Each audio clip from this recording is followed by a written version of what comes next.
What's up, everyone? Welcome to the video. Today we're going to take a look at how to get a 2018 Lexus RX 350 unlocked, opened, and started if the key fob dies. So I've taken the battery out of this key fob to demonstrate. As you can see, none of the buttons are working and our door is locked. So the first thing I'm going to do is remove the emergency key that's in the bottom of the key fob. That's done by pressing this button on the side of the fob that my thumb's on, and the emergency key will pull out like that. Now I'm going to use this emergency key to unlock the driver's door, and the key cylinder for this is actually behind the door handle. So what I'm going to do is pull the door handle open and hold it open. And then taking a look behind here, we can see this key cylinder. So I'll put my emergency key in there, and I'm going to turn it to the right or clockwise to unlock.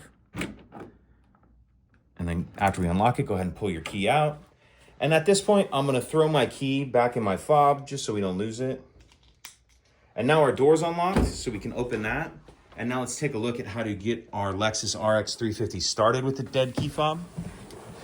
So what I'm gonna do is get in, and without pressing the stop start button, or without pressing the brake rather, I'm gonna press the stop start button.